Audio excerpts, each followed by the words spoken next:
So hello everyone, Assalamualaikum warahmatullahi wabarakatuh, and have a good day to each and everyone. So for today's video, I am the presenter, Hananyo Abdullah, in our subject, Contemporary, Popular, and Emergent Literature. So in our topic, which is the suspense thriller by The Guardian by John Grisham, so therefore is what is suspense thriller? So suspense thriller are a genre of fiction that combines elements of suspense and thriller. So when we say suspense, it's a veiled through anticipation and uncertainty. The reader keep on edge wondering what will happen next. So yun na, ang suspense is nabubuo siya sa pamamagitan ng paghihintay at kawalan ng kakayahan. So malalaman natin mamaya sa story na topic or ikukwento ko.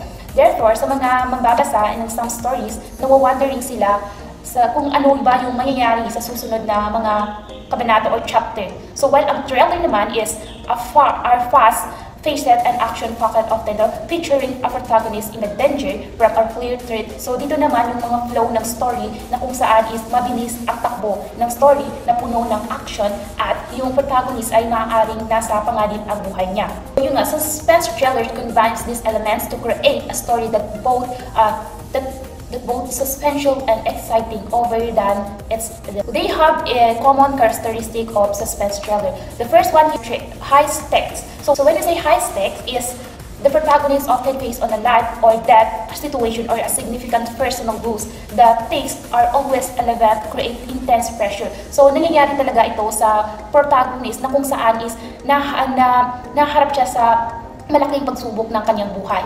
Another thing, number two, is intense atmosphere. So when I say intense atmosphere, the story creates a capable sense or a drain and anticipation through setting, mood, and pacing. So this is achieved through description of a dark or isolated location as you see a film adaptations and a slow build-up in the tension. So as simple as that is, dito naman is naka-create yung mga sense ng drama na kung saan nagiging mas kapanipaniwala ang nangyayari sa story. Like sa settings na may mga intense na nangyayari doon, like ganon. So number three is mystery and intrigue.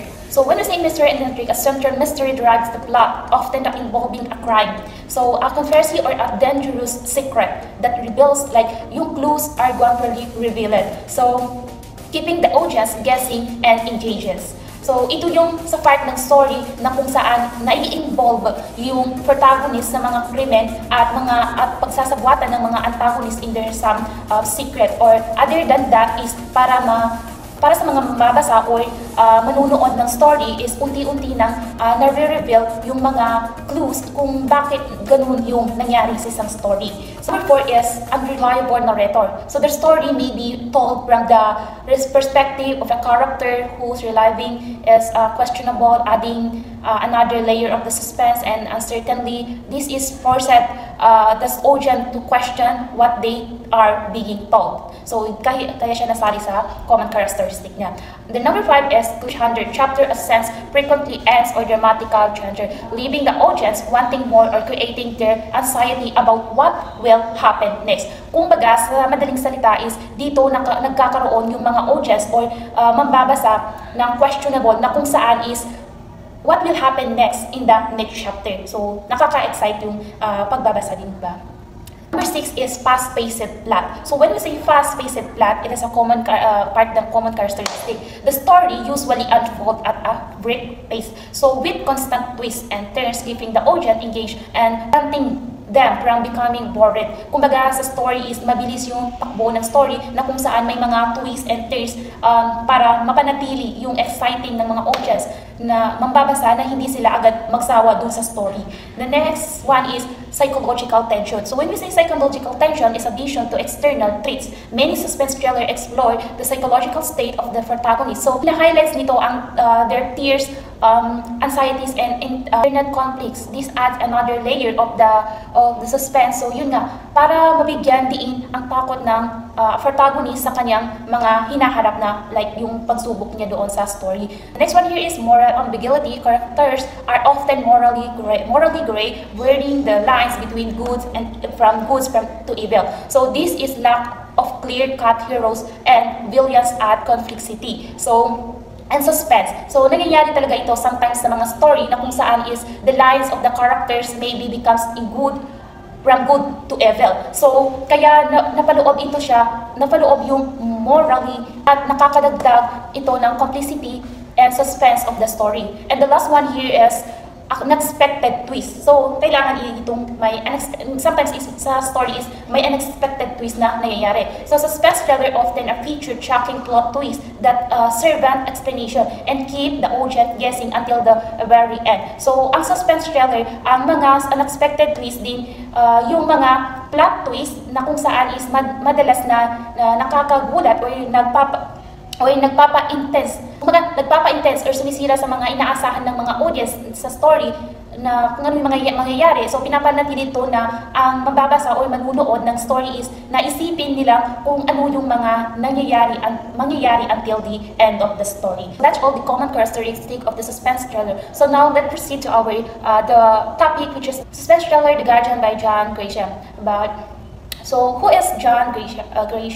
So, John Grisham is the author of the story, American novelist, lawyer, and former politician, based known for his legal thrillers. So, American novelist, lawyers, and also a former politicians. So, he has written 37 constructive #1 fiction bestseller. So, with his book selling over 300 million copies worldwide. So, meron siyang 37 books na inaisulat niya. So, lahat ng kanyang books is napaka-best-selling niya.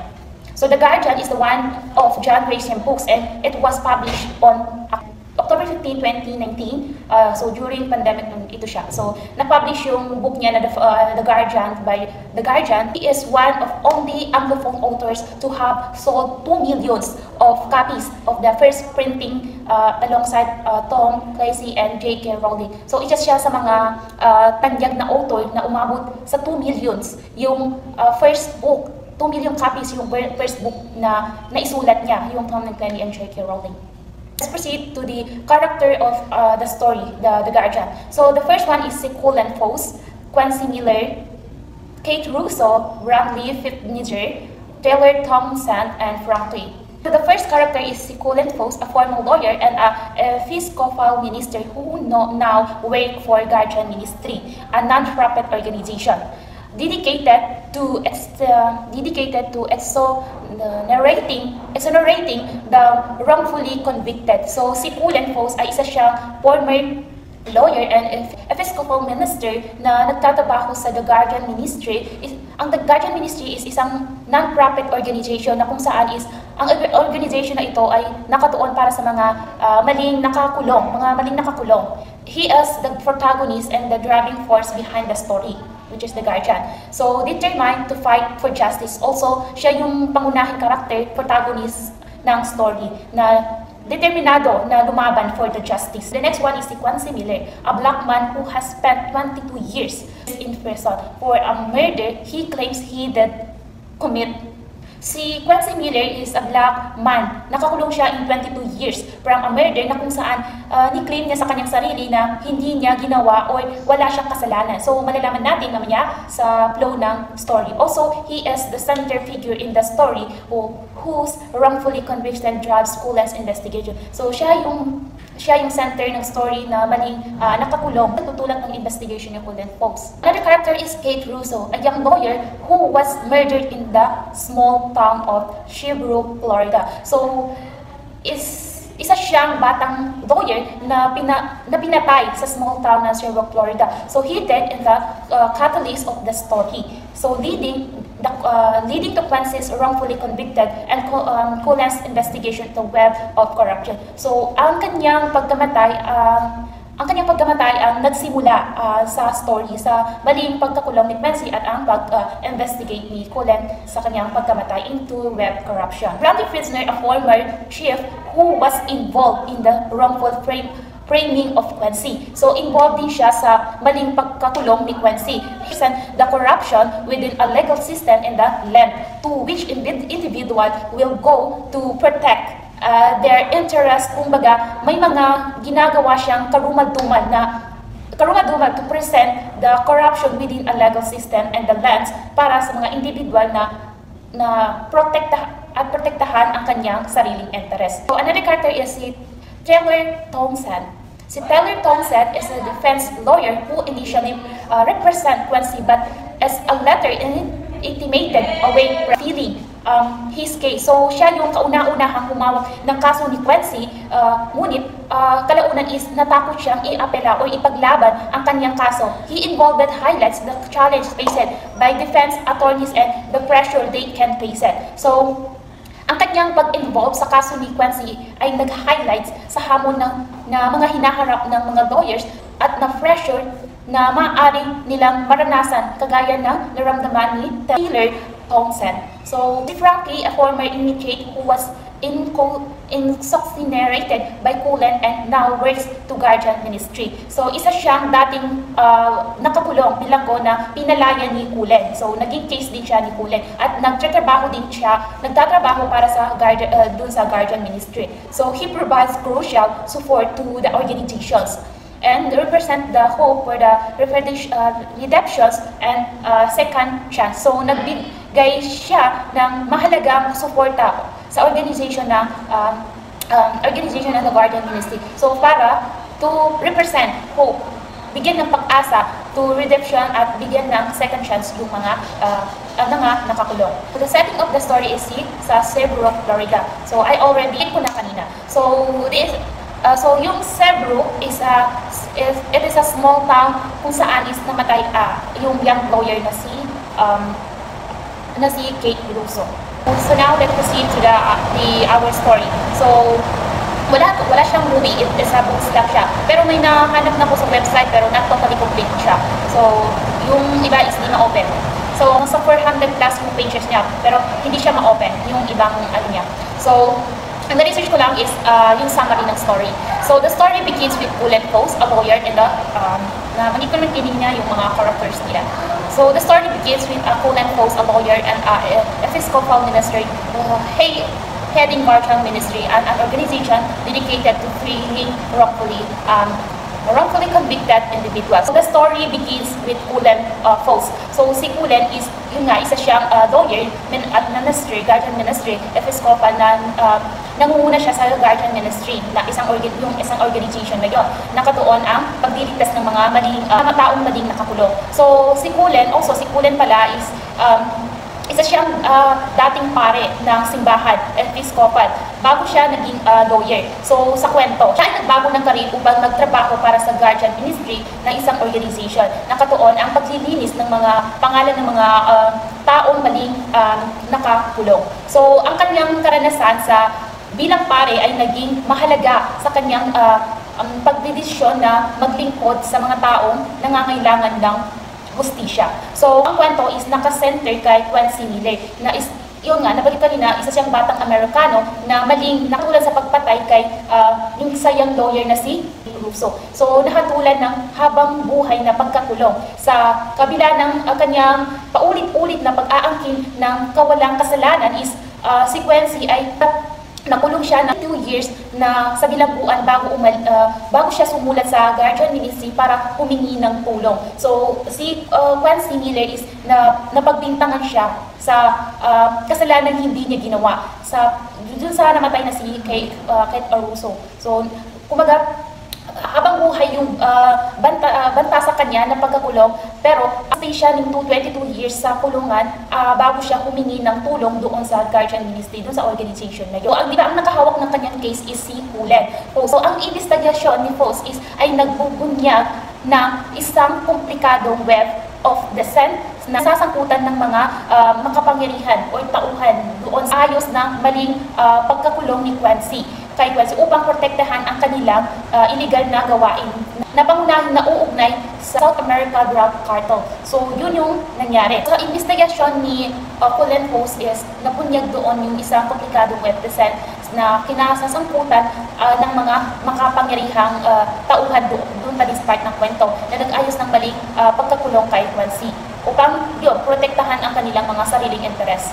So, ang investigasyon ay naging puno ng panganib. So, maraming pinagdaanan si Cullen sa pag-iimbestiga na solusyonan yung pagkakulong ni Quincy. So, habang natutuklasan na yun ni Post is ang ebidensya na katiwala sa loob ng sistema ng hustisya is naharap sa mga banta mula sa mga hahangad na patahimikin si Quincy. So yun yung nangyari doon. So maraming pinagdaanan si Cullen bago siya nakahanap ng ebidensya. So natuklasan din ni Cullen na ang tunay na pumatay kay Russo is si Mickey Mercado. So hindi siya nabanggit doon sa kung ano ba yung characteristic ni Mikey Mercado. So nangyari. So hindi pala si Quincy yung pumatay kay sa young lawyer na si Kate Russo.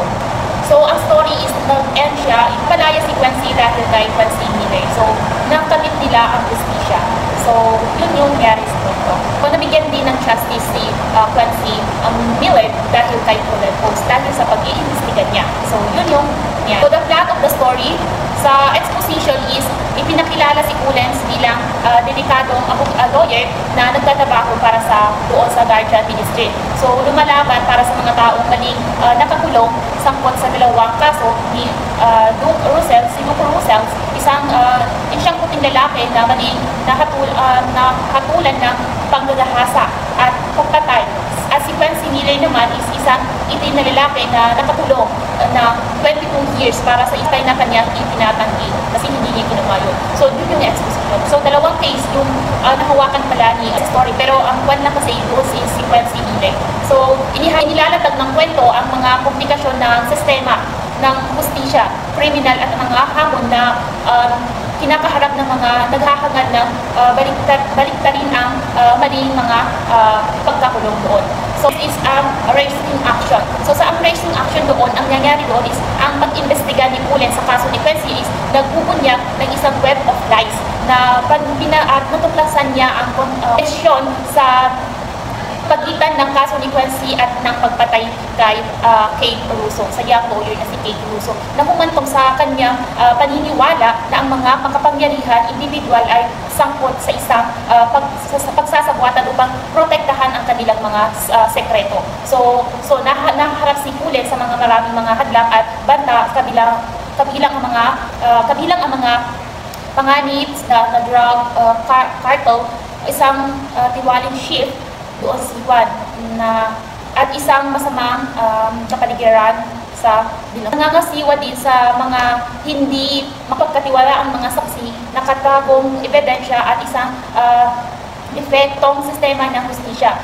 Linado na patunayan ang kawalang kasalanan ni Quincy. Ang climax naman doon is natuklasan ni Cullen ang isang napakahalagang piraso ng ebidensya, isang flashlight na may mancha ng dugo na dapat sana ay mahawakan ng isang sunog.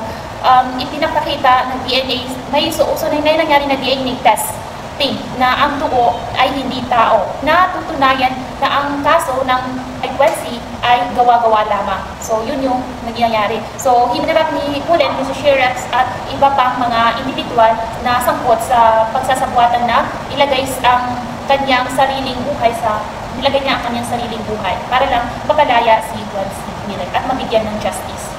So, sa polling action is, ang mga pagsisikap ni Cullen na palayain si Quincy ay nakaharap sa mga legal na hamon at ang balakid dapat niyang malagpasan at yun, nagtipon siya ng ebidensya. So, binuo ang kanyang kaso ni Cullen at lumaban para sa katarungan na sa harap ng mga kanang kalaban. So, ang resolution doon is matagumpay na iniharap ni Cullen ang bagong ebidensya doon na pinatutunayan ang kawalang kasalanan ni Quincy at pumantong sa kanyang paglaya. So, nakalaya talaga si Quincy Miller. Iyan diin ang kwento na kung saan ang kahalagahan ng pagkikipaglaban para sa katarungan. Kahit ang mga posibilidad na laban sa iyo is inilalantad din nito ang mga defekto na kawalan ng katarungan sa loob ng sistema ng hustisya. So the theme of the story is the fight for justice and the enduring power of hope. So huwag tayong mawala ng pag-asa na ipaglaban ang ating karapatan o mabigyan tayo ng justice kung anuman yung halimbawa, kung anuman yung pinaratag sa atin na kasalanan hindi naman natin ginawa. So that's the end of the story. So I hope na may natutunan kayo sa story na ni present ko today. So that's all. Thank you for watching. Shukran. Bye!